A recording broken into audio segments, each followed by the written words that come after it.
I learned the truth about my family the same night my cancer reached my brain, between a basket of warm bread and a half-finished glass of red wine. The restaurant smelled like garlic, butter, and celebration, the kind of place where laughter sticks to the walls. We'd been coming here for years, white hand-red tablecloths, flickering candles, the clink of silverware meant to feel comforting. I took my usual seat at the edge of the table, close enough to belong, far enough to disappear. Everyone was toasting my brother, Ethan.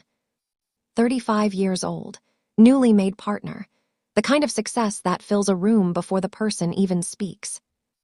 Now that, my father said, raising his glass, is what real achievement looks like. Applause rippled around the table. Pride. Smiles. I pressed my knee into the chair leg, trying to distract myself from the familiar fire burning in my lower back. The medication was wearing off. I counted my breaths instead. Ethan talked about numbers, expansion, new offices. My mother watched him like she'd personally engineered his ambition. Then her eyes shifted to me. "So," she said casually, slicing into her food, "are you still sick?" The word landed heavy, wrapped in disbelief. "I'm not pretending," I said. "I have medical appointments." "For what?" my uncle snapped. "You've been unwell for months and never say anything specific." They didn't know that 6 months earlier, a doctor had explained survival rates like a weather forecast. They didn't know I measured time in infusion cycles and scan dates. They only knew the version of me that made them uncomfortable. My cousin laughed. 8 doctor visits in 2 months, that's not illness, that's obsession. Ethan leaned back, smiling thinly. Funny how it started right after my promotion. That one hurt more than the pain in my spine. They labeled me across the table: medical anxiety, attention-seeking, psychosomatic. My mother nodded like she was solving a puzzle. "Healthy women don't live at clinics," she said. If only she knew those clinics had names like oncology and radiology. My phone buzzed in my purse, a reminder about tomorrow's scan results. I didn't look. "Are you even listening?" Ethan said.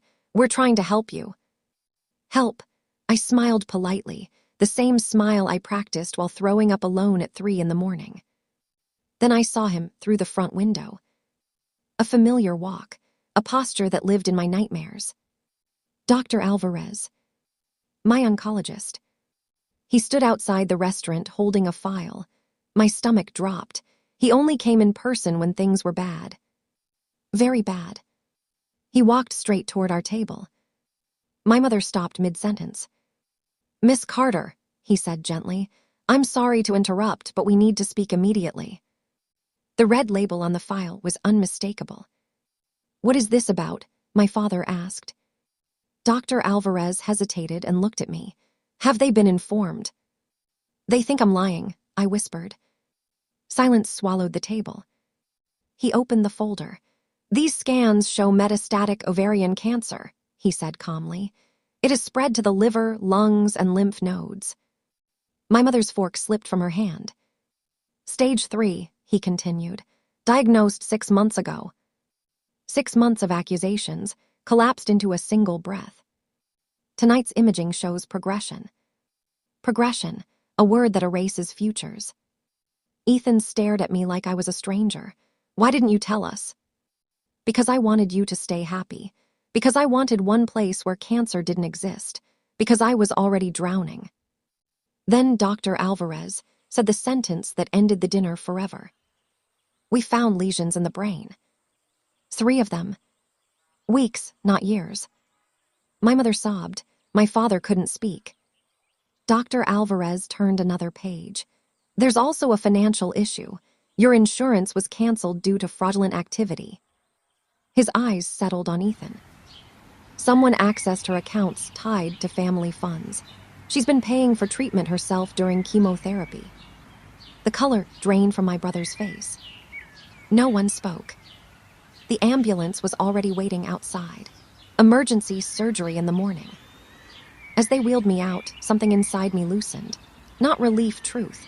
The lie had finally died. In the ambulance, I watched my parents' headlights shaking behind us. Dr. Alvarez adjusted the monitors.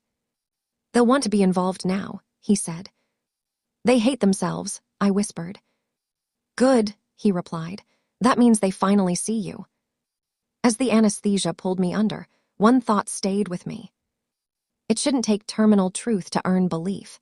Love shouldn't require proof written in scans. If someone tells you they're hurting, believe them, before silence becomes impossible.